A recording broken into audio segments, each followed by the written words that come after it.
We are going to deal with reproductive health. In this topic, we are going to talk about infertility and ART, which is known as assisted reproductive technology. First of all, you have to know what is infertility. Infertility है क्या? Infertility का तात्पर्य ये है कि कोई couple है जिनकी शादी के 1 से 2 साल पूरे हो चुके हैं, फिर भी उनके बच्चा नहीं हो रहा है. That is known as infertility. That means they are not able to conceive child in natural way, or natural ways. So today we are going to talk about ART, means assisted reproductive technology. This is a method by which a couple can conceive outside the baby, outside the body. There are two terms you have to know. Those terms जो अपने को जानना चाहिए. One is in vivo. One is in vivo. The other is in vitro. What is the meaning of in vivo? The meaning of in vivo is in body. जो काम शरीर के अंदर प्राकृतिक रूप से हो उसको इन विवो बोलते हैं, और वही काम जो शरीर के बाहर होता है तो उसको बोलते हैं in vitro. In vitro means in any Petri dish और टेस्ट ट्यूब, तो that is known as in vitro. Now we will talk about the methods by which one can conceive babies by artificial method. The first one is IVF. IVF का मतलब होता है in vitro fertilisation. In vitro fertilisation जैसा मैंने आप लोगों को पहले ही बताया था कि जो इसमें क्या होगा कि जो निषेचन की प्रक्रिया होगी, फर्टिलाइजेशन का जो प्रोसेस होगा वो महिला के शरीर के बाहर होगा. In natural case what happens, सब लोग पता है कि नेचुरल प्रोसेस में क्या होता है कि फर्टिलाइजेशन क्या होता है, fallopian egg release from the womb. Egg release होकर फेलोपियन ट्यूब में आता है. स्पर्म योनि के द्वारा by vagina it gets fertilised in the fallopian. Now in many couples there are some problems. बहुत सारे प्रॉब्लम हो सकती है. प्रॉब्लम मेल में भी हो सकती है और फीमेल में भी हो सकती है. 50% चांस होता है कि मेल में हो या फीमेल में हो. फीमेल्स की प्रॉब्लम की बात करें तो सबसे कॉमन जो प्रॉब्लम है that is blockage of fallopian tube. जो ये फेलोपियन ट्यूब होता है इसमें भी कभी कभी क्या हो जाता है बच्चों, ब्लॉकेज हो जाता है. तो एग तो रिलीज होता है लेकिन आगे तक वो जा नहीं पाता, तो दोनों भी ब्लॉक हो सकती हैं. There are two fallopian tubes right, तो दोनों भी ब्लॉक हो सकती हैं या एक भी ब्लॉक हो सकती है. दूसरा प्रॉब्लम हो सकता है which is very common, is known as PID. PID, what is PID? PID is a type of STD, sexually transmission diseases होता है, उसका एक फॉर्म है PID. इसमें भी कंसेप्शन की प्रॉब्लम हो सकती है.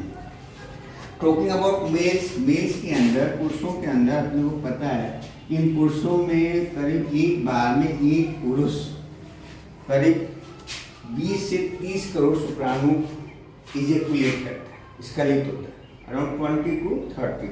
Now the common problem is एंजियोस्पर्मिया. This is known as azoospermia. When I say azoospermia means absence of sperm. मतलब कि उस पुरुष के शुक्राणु बिल्कुल बन ही नहीं रहे, उसको क्या बोलेंगे, azoospermia. The other can be oligospermia. What is oligo? Oligo means less. Oligo means less. If the number of sperm is less in count, this is known as oligospermia. जैसे अपन ने बात की है कितना होता है, मिलियंस में होते हैं, और अंत तक कहाँ फेलोपियन ट्यूब पहुँचते 250 से 300 ही पहुँचते हैं, और पहले से ही मान लो कम है तो कंसेप्शन बिल्कुल होने के चांस नहीं है.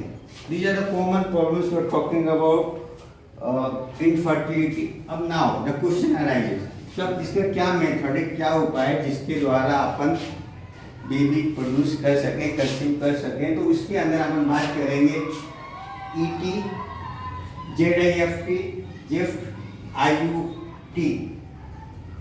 ZIFT means zygote intrafallopian transfer. IUI means intrauterine transfer. These are the part of ET. ET means embryo transfer. So what happens exactly बच्चों, होता क्या है ZIFT में? इसमें अपन ये करते हैं कि मान लीजिए सम फीमेल, कोई फीमेल है, अब उसके क्या है कि एग जो है बन ही नहीं रहे, तो क्या बन नहीं रहे, या बन रहे हैं, रिलीज नहीं हो रहे, तो इसमें अपन क्या करते हैं, व्हाट वी डू एक्चुअली कि अपन by the way of vagina से होते हुए थोड़ा सा करते हुए अपन क्या करते हैं, एग निकाल लेते हैं। कहाँ से निकाल लेते हैं? ओवरी से। ओवरी से अपन एग निकाल के और उसको पेट्री डिश में डाल देते हैं। कहाँ डाल देते हैं बच्चों? पेट्री डिश में। और क्या करते हैं अपन, इसको पेट्री डिश में डाल दिया और जब स्पर्म भी ले लिया अपन, क्या ले लिया? स्पर्म ले लिया, स्पर्म फ्रॉम द हस्बैंड, और स्पर्म का आगे फ्यूजन कहाँ कर दिया? Outside the body.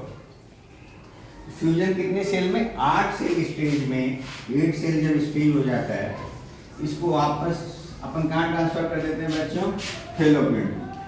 कहाँ कर दिया? फेलोपियन ट्यूब में। इसीलिए इसको बोलते हैं जायगोट इंट्राफेलोपियन। अपन इसको फेलोपियन ट्यूब में कन्वर्ट कर दिया और पूरा प्रोसीजर वापस वैसे ही वैसे चलता है। The second is intra uterine transfer. इसके अंदर क्या करते हैं बच्चों? तो what we do is conception या फर्टिलाइजेशन तो शरीर के बाहर होता है। फर्टिलाइजेशन को करने के बाद अपन सीधा इसको इम्प्लांट कर देते हैं यूट्रीन के अंदर ही करते हैं। कहाँ कर दिया? यूट्रीन के अंदर। That's why this is intra uterine transfer. Next one is AI. What is AI? AI is simple technique which is known as artificial insemination. क्या बोलते हैं इसको? Artificial insemination. इसमें कुछ ज़्यादा काम नहीं करना होता। इसमें क्या करते हैं, मान लो मेल है सम प्रॉब्लम, जो पुरुष है उसको कुछ प्रॉब्लम है, हो सकता है उसके शुक्राणु बन ही नहीं रहे या बन रहे हैं लेकिन वो बाहर तक नहीं आ रहे। हो सकता है इरेक्टाइल डिस्फंक्शन बीमारी होती है जिसके अंदर तनाव नहीं होता या शुक्राणु जो है वो बाहर नहीं आते। ऐसी स्थिति में क्या करते हैं अपन, सीधा इंजेक्शन में अपन सीधा टेस्टिस से ही शुक्राणु निकालते हैं और शुक्राणु निकाल के और सीधा अपन क्या कर दिया, इंट्रासाइटोप्लाज्मिक स्पर्म इंजेक्शन। अपन ने इंजेक्शन के द्वारा महिला की योनि में क्या किया, स्पर्म को डाल दिया।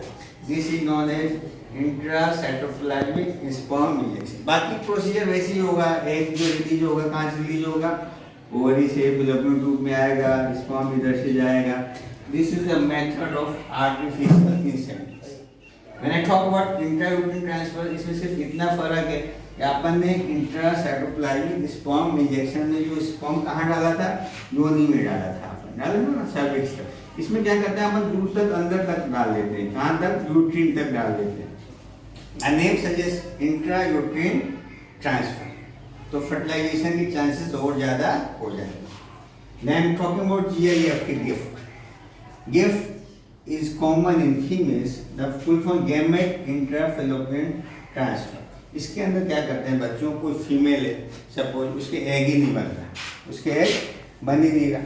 अब वो क्या चाहती है कि मैं तो नॉर्मल तरीके से माँ बनूँ, नॉर्मल तरीके से माँ बनूँ। तो इसमें क्या करते हैं अपन, एग किसी और का ले लेते हैं, कोई दान दाता से एग लेके उस एग को फीमेल के फेलोपियन ट्यूब में ही डाल देते हैं। कहाँ डाल देते हैं, फेलोपियन ट्यूब से, और पूरा प्रोसीजर उसी तरीके से चलता रहता है। That's why it is known as GIFT, gamete intrafallopian transfer।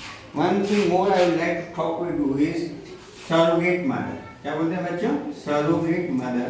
Surrogate का मतलब क्या है, सरोगेट मदर, इसको बोलते हैं हिंदी में उधार की माँ। क्या बोलते हैं बच्चों, उधार की माँ। Now actually the meaning is sometimes it so happens कि फीमेल में इतनी प्रॉब्लम है कि वो कंसीव नहीं कर सकती, एक्स में प्रॉब्लम हो सकती है, फेलोपियन ट्यूब में प्रॉब्लम हो सकती है। इसमें अपन क्या करते हैं, किसी और फीमेल, उस फीमेल का एग जिसको कंसीव करना है, जिसको बच्चा चाहिए, उसका एग लेके और अपन उसको किसमें ट्रांसप्लांट कर देंगे, सरोगेट मदर। किसके अंदर कर देंगे, सरोगेट के अंदर, मदर के अंदर। और उससे पहले ही डील हो जाता है कि भाई देखो ये बच्चा तो हमारे रहेगा, आपको सिर्फ 9 महीने तक उसको पालना है, पोसना है। उसके बाद जब पैदा होगा तो बच्चा क्या ले लेंगे, हमने। इसके ऊपर एक फिल्म भी बनी हुई है, आपने देखा होगा, सलमान खान की और प्रीति जिंटा की, चोरी चोरी चुपके, उसमें भी ये दिखाया गया है। तो this is method of surrogacy. हालांकि इस पर अब गवर्नमेंट बहुत स्ट्रिक्ट हो गई है। द रीजन भी कि कुछ लोग अपने फायदे के लिए या कोई रीजन नहीं होंगे, पहले से भी बच्चे हैं, फिर वो क्या कर रहे थे, सरोगेसी के द्वारा बच्चे पैदा कर रहे थे। इसलिए इसमें सरकार ने कुछ नियम बना दिए, कुछ कायदे बना दिए कि जिसको ज़रूरत हो वही इसको करा सके। So I am sure you must be clear with this topic, infertility and ART. Okay, thank you so much.